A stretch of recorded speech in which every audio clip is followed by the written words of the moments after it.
नमस्कार प्यारा विद्यार्थी भाइ बहिनीहरू। म नेपाली विषय शिक्षक श्री आजाद माध्यमिक विद्यालय 5 खाल 12 बालुवा काभ्रे पलाञ्चोकको तर्फबाट माध्यमिक तहको कक्षा 10 मा समावेश नेपाली विषयमा समावेश गरिएको मेरो देशको शिक्षा पाठ 9 मेरो देशको शिक्षा शीर्षकको निबन्धको अभ्यास खण्डको सहजीकरणको भिडियो सामग्री सहित उपस्थित भएको छु। विद्यार्थी भाइ बहिनीहरू, यो भिडियोमा हामी शब्द भण्डार खण्ड तथा बोध र अभिव्यक्ति खण्डका अभ्यासहरूको विषयमा निर्मित यो सामग्रीहरू प्रस्तुत गर्नेछौँ र छलफल हुनेछ।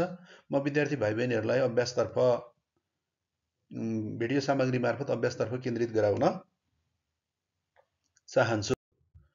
शब्द भण्डारमा छ प्रश्न नम्बर 1, दिएका अर्थ बुझाउने शब्द मेरो देशको शिक्षा निबन्धबाट खोजेर लेख्नुहोस् भनिएको छ। क, नयाँ कुराको खोजी अनुसन्धान। ख, खास विषयको गुण दोष आदिको मूल्याङ्कन समालोचनात्मक। ग, जीवन निर्वाहका लागि गरिने जीविकोपार्जन। घ, महत्त्वपूर्ण मानिएका ठूला आकारका पठनीय सामग्री ग्रन्थ। ङ, शिष्ट र सभ्य मानिसको आचरण शिष्टाचार। प्रश्न नम्बर 2, दिएका शब्द र अर्थबीच जोडा मिलाउनुहोस् भनिएको छ। शब्द र अर्थ: मुहान उद्गमस्थल, तीर्थाटन तीर्थयात्रा, पसिना परिश्रम गर्दा शरीरबाट निस्कने पानी, मार्ग बाटो, त्रुटि गल्ती, खानी धेरै चिज उत्पन्न भएको ठाउँ, प्राचीन पुरातन। प्रश्न नम्बर 3, दिएको अनुच्छेद पढ्नुहोस् र प्राविधिक पारिभाषिक शब्द पहिचान गरी लेख्नुहोस् भनिएको छ। शिक्षण, त्यहाँ एउटा अनुच्छेद छ विद्यार्थी भाइ बहिनीहरू, यहाँहरूले चाहिँ पढ्नु होला। त्यहाँ भएका प्राविधिक र पारिभाषिक शब्दहरूलाई मैले यसरी उतार्ने प्रयत्न गरेको छु। शिक्षण पाठ्यक्रम, पाठ्ययोजना, विशिष्ट उद्देश्य, पाठ्यवस्तु, शैक्षणिक सामग्री, सिकाइ सहजीकरण क्रियाकलाप, मूल्याङ्कन, गृहकार्य आदि त्यो अनुच्छेदमा सामेल गरिएका प्राविधिक पारिभाषिक शब्द हो।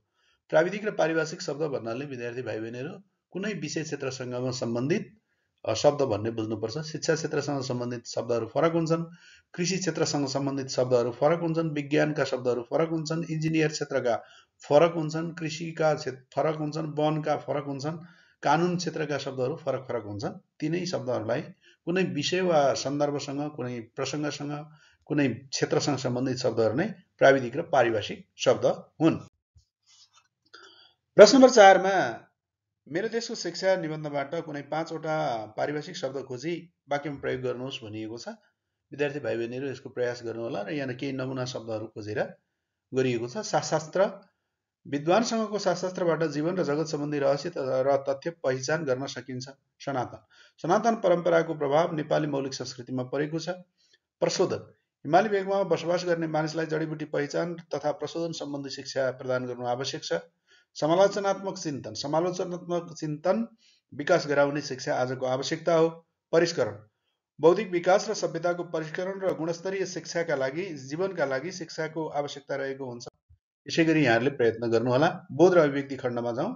प्रश्न नम्बर 1 मा दिएका शब्दको शुद्ध उच्चारण गर्नुहोस् भनिएको छ। यहाँ कसरी लेखिन्छ, कसरी बोलिन्छ गरिएको छ। विद्यार्थी भाइ बहिनीहरूले शिक्षकको सहायतामा र आफ्नै प्रयासमा शुद्ध उच्चारणको प्रयत्न गर्नुहोला। ज्ञानचक्षु, संस्कृति, सृष्टि, आकुल व्याकुल, सिद्धार्थ, ओतप्रोत, बौद्धिक।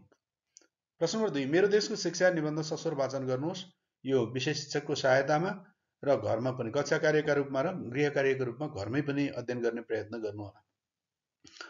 विद्यार्थी भाइ बहिनीहरू, सस्वर वाचनको सम्बन्ध चाहिँ शुद्ध उच्चारण र शुद्ध लेखाइसँग जोडिने भएको हुनाले विद्यार्थी भाइ बहिनीहरूलाई म यो पाठ पढ्ने बानी गर्न हुन आग्रह गर्न चाहन्छु। प्रश्न नम्बर 3, दिएका प्रश्नको उत्तर भन्नुहोस् भनेको छ। मेरो देशको शिक्षा निबन्ध आत्मपरक वा वस्तुपरक कुन हो? मेरो देशको शिक्षा निबन्ध आत्मपरक हो। ख, व्यावसायिकमूलक शिक्षा बन्नु हो अनुच्छेदको शीर्ष वाक्य कुन हो भनिएको छ। त्यहाँ एउटा अनुच्छेदको शीर्ष वाक्य सोधिएको छ।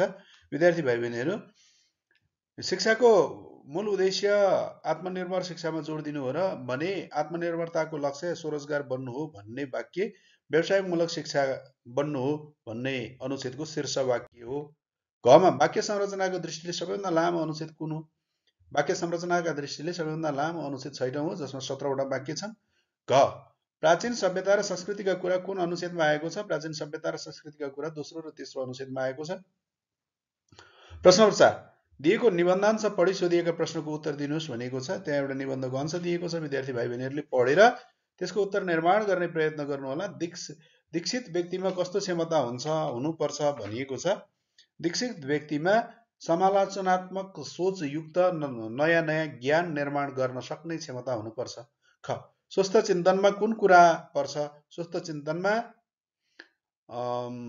चिन्तनमा हरेक कुरालाई पूर्वाग्रह नराखी अरूका भरमा मात्र नपरी आफ्नै विवेकका आँखाले हेर्नुपर्ने कुरा पर्छ। समालोचनात्मक चिन्तन शिक्षाको एउटा पाटो हो भन्नुको तात्पर्य के हो?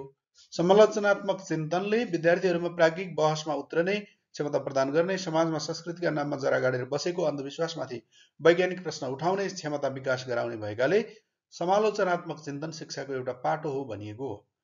ग निबन्धको अंशको भनाइप्रति तपाईँ सहमत वा असहमत के हुनुहुन्छ? तर्क दिनुहोस्। निबन्धको अंशको भनाइ आशयप्रति मेरो सहमति छ, किनभने समालोचनात्मक चिन्तनले कुनै पनि कुराको मूल्याङ्कन गुण र दोष दुवैका आधारमा गर्न सक्ने सामर्थ्य प्रदान गर्छ। प्रश्न नम्बर 5 दिएका प्रश्नको छोटो उत्तर लेख्नुहोस् भनिएको छ। क मेरो देशको शिक्षा निबन्धमा कस्तो व्यवसायमूलक शिक्षाको अपेक्षा गरिएको छ? मेरो देशको शिक्षा नेपाली पाठ्यपुस्तकका लेखक तथा सम्पादक मण्डलद्वारा सम्पादित उत्कृष्ट आत्मपरक निबन्ध हो। यस निबन्धमा नेपालको प्राचीन कालदेखि वर्तमान कालसम्मको शिक्षाको चर्चा गर्दै आगामी दिनको शिक्षा कस्तो हुनुपर्छ भन्ने चर्चा गरिएको छ। यस निबन्धमा अबको शिक्षाले हाम्रो परम्परागत शिक्षा र आधुनिक शिक्षालाई सँगसँगै अगाडि बढाउनु पर्ने विचार प्रस्तुत गरिएको छ भने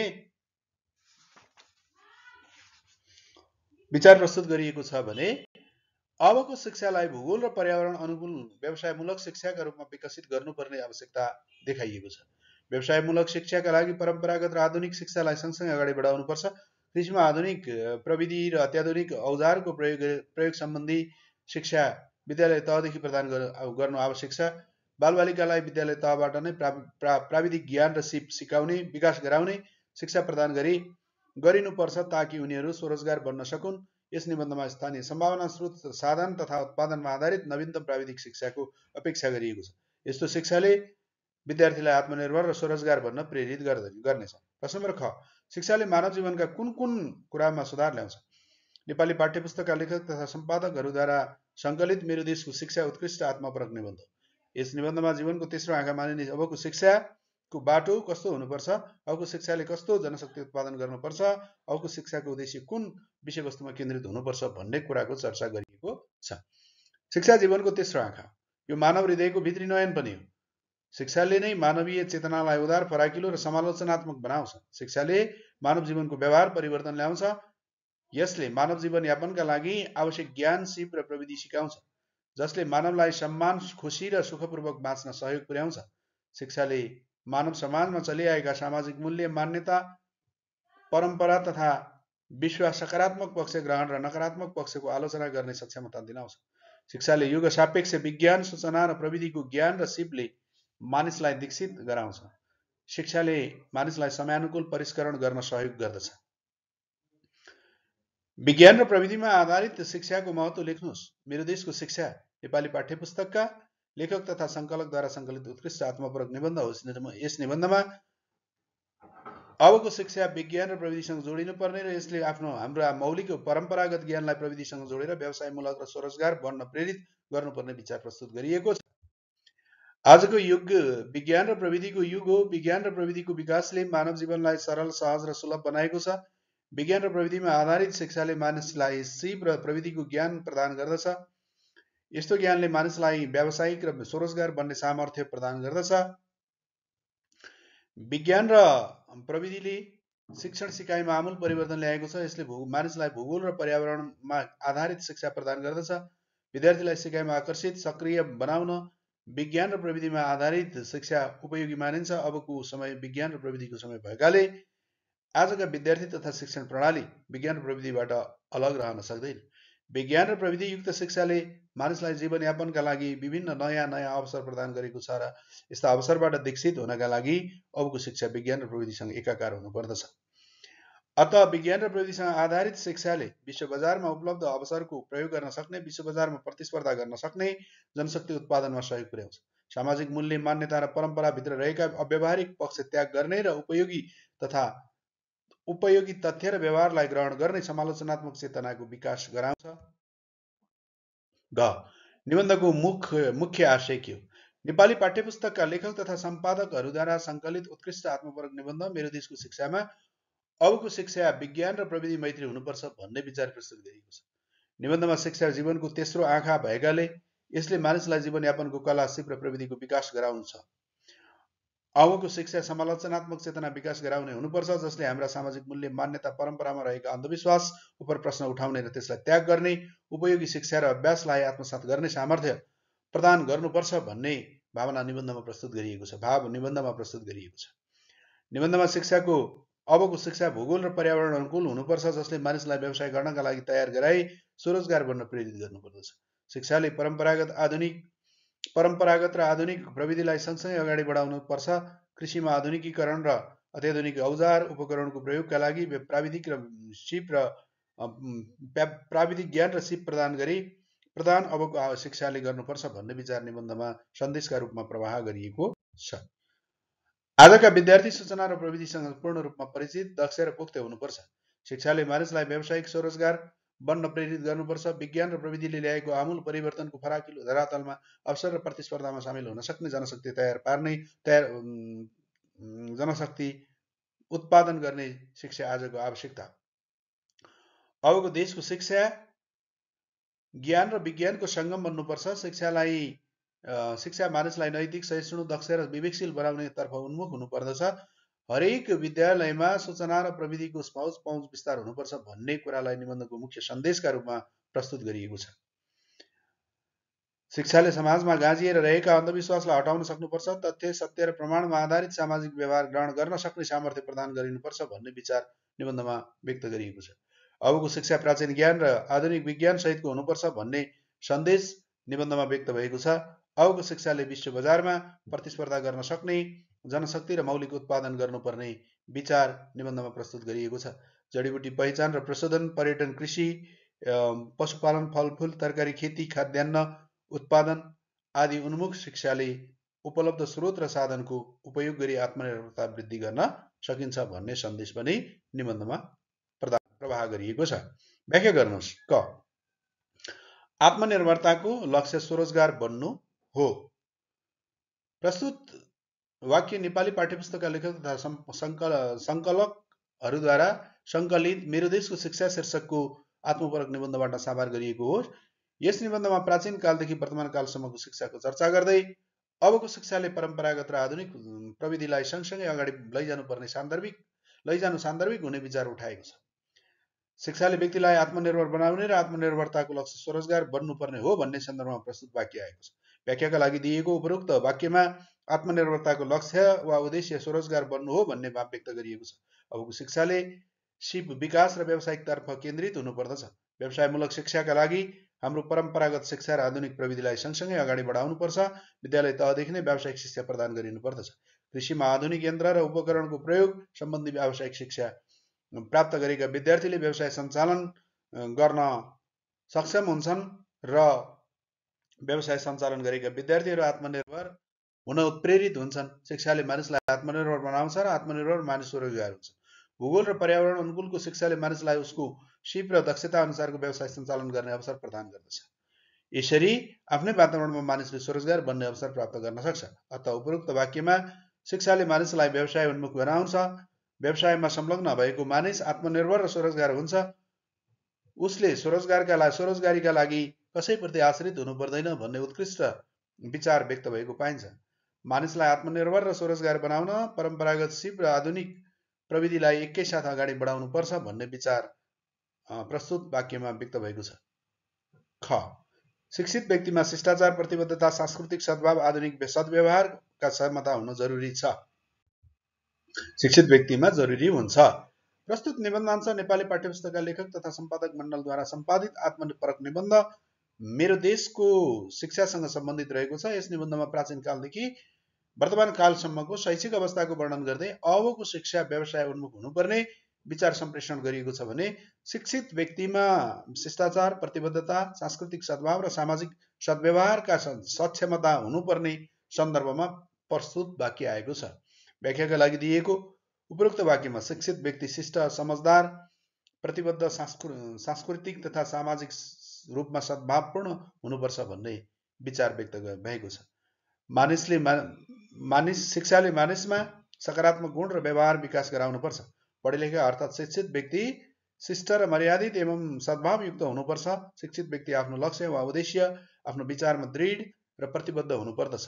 अर्थात् शिक्षित व्यक्तिमा बलियो आत्मविश्वास, दृढता र प्रतिबद्धता हुनुपर्दछ। पढे लेखेका मानिस समाजका अमूल्य सम्पत्ति हुन्, गहना हुन्। उनीहरूको भूमिका सामाजिक तथा सांस्कृतिक सद्भाव बढाउने कार्यमा सकारात्मक हुनुपर्दछ। शिक्षाले मानिसलाई सभ्य र सुसंस्कृत बनाउँछ। सहज र असहज परिस्थितिमा समेत अनुकूलित हुने सिप र क्षमता शिक्षित मानिसमा हुनुपर्दछ।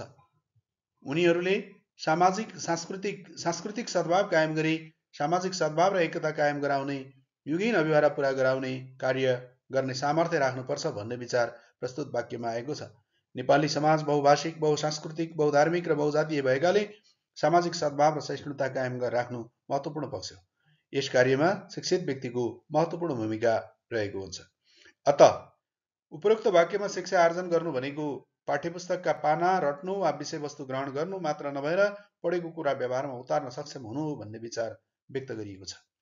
शिक्षित व्यक्तिमा शिष्ट, नम्र, भद्रता, विनयशीलता जस्ता सद्गुणको विकास हुनुपर्दछ।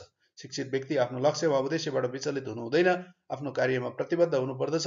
उनीहरूले सामाजिक तथा सांस्कृतिक सद्भाव कायम गराउन महत्त्वपूर्ण भूमिका निर्वाह गर्न सक्नुपर्छ भन्ने उत्कृष्ट विचार व्यक्त गरिएको पाइन्छ।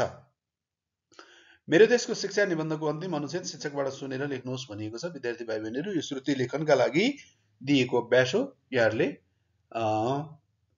कक्षा कार्यका रूपमा शिक्षकबाट वा साथीबाट सुनेर लेख्ने प्रयत्न गर्नु होला। प्रश्न नम्बर 8, दिएको चित्र वर्णन गर्नुहोस् भनिएको छ। त्यहाँ एउटा चित्र दिएको छ र त्यो चित्रलाई वर्णन गर्नुपर्ने जिम्मेवारी विद्यार्थी भाइ बहिनीहरूमा रहेको छ। यसले तपाईहरुको अड्कल अनुमान गर्ने क्षमता विकास गराउँछ। दिएको चित्रमा आम्ने सामने छलफल भइरहेको देखिन्छ। चित्रमा एउटा कार्यालयमा कुनै विषयमा छलफल चलिरहेको छ देखिन्छ। अभ्यासमा समावेश गरिएको पाठ शीर्षकका आधारमा विद्यालयमा अभिभावकको उपस्थितिमा शैक्षिक विषयवस्तु केन्द्रित हुनुपर्छ।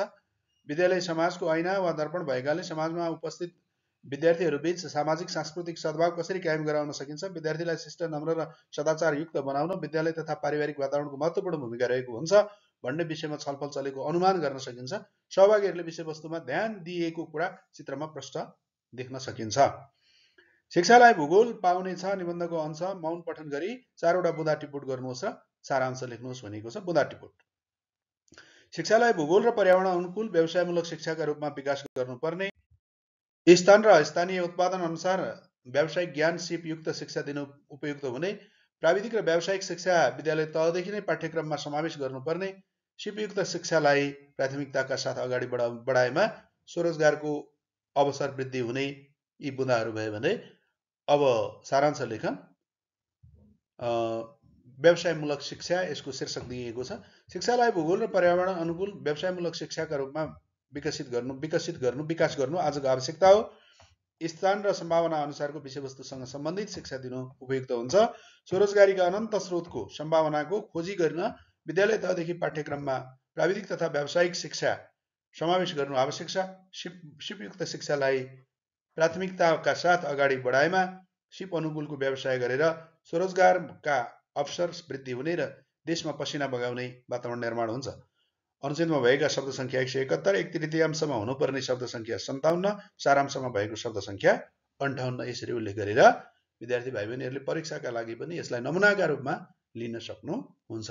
प्रश्न नम्बर 14 मा बुँदा टिपुट सोधिन्छ। प्रश्न नम्बर 15 मा सारांश लेख्न सोधिन्छ। प्रश्न नम्बर 15 मा बुँदा टिपुट गर्नु पर्दैन, सारांश मात्रै लेखे हुन्छ। प्रश्न नम्बर 14 मा सारांश लेख्नु पर्दैन, बुँदा मात्रै टिपुट गरे हुन्छ विद्यार्थी भाइ बहिनीहरू। प्रश्न नम्बर 10 मा तपाईलाई नेपालको भावी शिक्षा कस्तो हुनुपर्छ भन्ने लाग्छ? मेरो देशको शिक्षा निबन्धका आधारमा समीक्षात्मक उत्तर लेख्नुहोस् भनिएको छ। यसको उत्तर निर्माणको प्रयत्न निम्नानुसार गरिएको छ।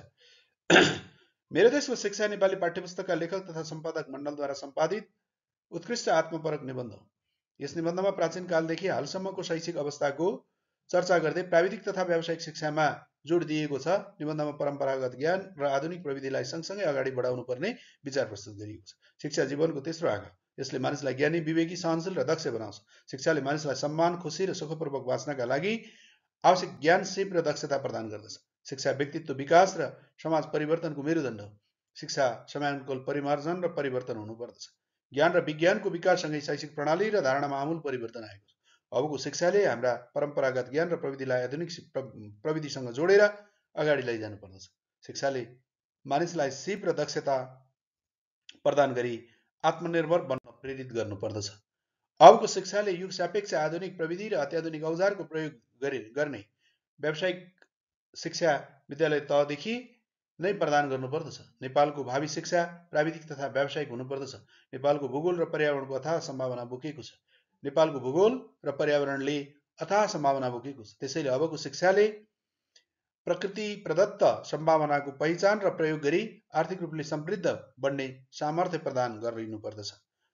अथाह जडीबुटीको भण्डार रहेको हिमाली क्षेत्रमा जडीबुटी पहिचान र प्रशोधन, हिमाल आरोहण तथा पर्यटन व्यवसायसँग सम्बन्धित शिक्षा प्रदान गरिनुपर्दछ। नेपालको पहाडी भूगोल पशुपालन तथा फलफुल खेतीका लागि उपयुक्त भएकाले यहाँका मानिसलाई तदनुकूलको शिक्षा प्रदान गरिनुपर्दछ। तराईका समथर फाँट अत्यन्त उर्वर रहेकाले त्यहाँ खाद्यान्न उत्पादनको प्रचुर सम्भावना भएकाले त्यहाँको कृषिमा आधुनिकीकरण र व्यावसायीकरण गरिनुपर्दछ। भूगोल र पर्यावरण सुहाउँदो शिक्षाले मानिसलाई व्यवसाय उन्मुख गराउँछ। व्यवसायले मानिसलाई स्वरोजगार बनाउँछ र स्वरोजगार मानिस आत्मनिर्भर हुन्छ। अतः देशको शिक्षा, ज्ञान र विज्ञानको सङ्गम हुनुपर्छ र नेपाली उत्पादनलाई विश्व बजारको प्रतिस्पर्धामा उतार्न सक्ने हुनुपर्दछ। प्रश्न नम्बर 11, मेरो सोच मेरो भविष्य शीर्षकमा आत्मपरक अनुच्छेद लेख्नुहोस् भनिएको छ। मेरो सोच मेरो भविष्य। सोच भन्नाले मानवका मनमा उत्पन्न हुने चिन्तन वा विचार हो भने भविष्य भन्नाले आउने समयलाई बुझ्नुपर्छ। भनिन्छ बिहानले दिनको सङ्केत गर्छ, यसै गरी व्यक्तिको सोचले उसको भविष्य निर्धारण हुन्छ, निर्माण हुन्छ। मानव मनमा उत्पन्न हुने सोच सकारात्मक र नकारात्मक गरी दुई प्रकारका हुन्छन्। सकारात्मक सोच र चिन्तनले सफलतातर्फ डोर्याउँछ भने नकारात्मक चिन्तन र सोचले मानव मन मस्तिष्कमा ईर्ष्या, आहार, द्वेष, आलस्यता आदिको वासस्थान बनाउँछ र व्यक्ति असफल हुन पुग्छ। सफलता र सार्थकता हरेक मानिसको चाहना भए झैँ म पनि आफ्नो जीवनलाई सार्थक र सफल बनाउन चाहन्छु। विद्यार्थी जीवन मानव जीवनको साकाल हो र यहीँबाट उसको भविष्य कस्तो हुने भन्ने कुराको निर्धारण हुने भएकाले मैले व्यवहारको मार्गदर्शक मानिने सोचलाई सकारात्मक, सृजनात्मक र रचनात्मक बनाउन आवश्यक ठानेको छु। गर्वको अतिशययुक्त पीडा सहने मेरी आमा लालन पालनको चुनौतीको पहाड बोकेर मेरो सुखद भविष्यको कामना गर्दै अहोरात्र खट्ने परिवार र सिङ्गो समाजप्रति मेरो विशिष्ट दायित्व रहेको छ। मैले यो विशाल ब्रह्माण्डमा फुल्नु छ, फक्रनु छ, सुवास शरीर बनाउनु छ। यस्तो जन्मभूमिलाई सुगन्धमय स्वर्ग यस युगीन अभिभारा पूरा गर्ने ममा आशय पनि सकारात्मक सोच हुनु अवश्य पनि सकारात्मक सोच हुनुपर्दछ। मैले निश्चय पनि कर्मशील बन्नुपर्छ। मेरो कर्मको फुलबारीमा चढाउने मेरो पसिनाको अर्घले मेरो समाज र राष्ट्रले उन्नति र प्रगतितर्फ लाग्ने सोपान तयार गर्नुपर्दछ। परनिर्भरताले मानिसलाई असफल बनाउने भएकाले मैले जीवनमा अरूको भर पर्ने सोचाइ त्यागेर सकेसम्म अरूको रचनात्मक सहयोग लिएर आफूभित्रको उन्नत ऊर्जालाई जगाउनु छ, जागरुक गराउनु छ। सकारात्मक चिन्तन, सोच र व्यवहारका हिमायतीहरू नै संसारमा सफल भएका छन्, आदर्श कहलिएका छन्। यसर्थ मैले आफूलाई सकारात्मक सोच, विचार र चिन्तनले दीक्षित गराउनुपर्छ। पारिवारिक तथा सामाजिक व्यवहारबाट प्राप्त हुने नकारात्मक चिन्तनबाट मनलाई टाढा राख्ने कुरा चुनौतीपूर्ण भए पनि मैले आफ्नो मन मस्तिष्कलाई नकारात्मकताबाट टाढा राख्ने प्रयत्न गर्नै पर्छ। निश्चय पनि यो कुरा मेरा लागि चुनौतीको विषय। जतिसुकै कठिन भए पनि म सकारात्मक चिन्तन, सोच र व्यवहारबाट सुखद भविष्यको बीजारोपण गर्न प्रतिबद्ध रहनेछु। प्रश्न नम्बर 12, दिएको अनुच्छेद पढ्नुहोस् र सोधिएका प्रश्नको उत्तर लेख्नुहोस् भनिएको छ। विद्यार्थी भाइ बहिनीहरू, यो प्रश्नको अब क्रमशः प्रश्नहरू। कानुन भन्नाले के बुझिन्छ? राज्यको शासन सञ्चालन गर्ने कार्यविधि, पद्धति वा नियमको समष्टिलाई कानुन भनिन्छ। कानुनका स्रोतहरू के हुन्? विधायन, नजिर, प्रथा तथा परम्परा, अन्तर्राष्ट्रिय अदालतमाबाट भएका फैसला, अन्तर्राष्ट्रिय सन्धि, सम्झौता र कानुनविदका राय सल्लाह आदिलाई कानुनका स्रोत मानिन्छ। कानुनलाई किन बाध्यकारी शक्ति मानिन्छ?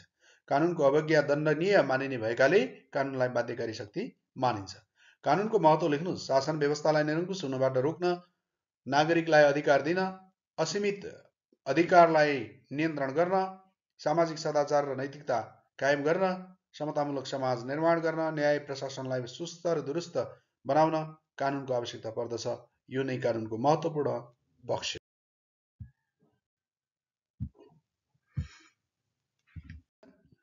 प्रश्न नम्बर 13 दिएको सन्दर्भ पढ्नुहोस् र तोकिएको कार्य गर्नुहोस् भनिएको छ। विद्यार्थी भाइ बहिनीहरू, यहाँ प्रश्न नम्बर 13 मा एउटा सन्दर्भ छ। त्यो सन्दर्भ पढेर तपाईहरुले यो सन्दर्भ पढेको आधारमा चिकित्सकको दृष्टान्तबाट एउटा चिकित्सकको उदाहरण दिएको छ। तपाईले पनि अरूलाई कुनै विषयको सुधारका लागि सल्लाह दिनु पर्यो भने कसरी सल्लाह दिनुहुन्छ, आफ्नो दृष्टिकोण कक्षामा प्रस्तुत गर्नुहोस्। कुनै विषय हुन सक्छ, पठन संस्कृतिको विकास हुन सक्छ, अब यो सामाजिक सञ्जालको अत्यधिक प्रयोग सम्बन्धी हुन सक्छ, मोबाइलको प्रयोग सम्बन्धी हुन सक्छ, दुर्व्यसन हुन सक्छ। कुनै पनि विषयमा तपाईले सुधारका लागि सल्लाह दिनु पर्यो आफ्नो साथीहरुलाई भने कसरी दिनुहुन्छ, आफ्नो दृष्टिकोण प्रस्तुत गर्नुहोस् भनिएको छ। यो अभ्यास गर्नु होला। अत विद्यार्थी भाइ बहिनीहरु जहाँ रहनुहुन्छ स्वस्थ मस्त र व्यस्त रहनुहोस्। यो भिडियो मार्फत प्रकाशित सामग्री उपयुक्त लागेमा लाइक, शेयर र सब्स्क्राइब गर्न नभुल्नु होला। जहाँ रहनुहुन्छ स्वस्थ मस्त र व्यस्त रहनुहोस्। धन्यवाद, नमस्कार।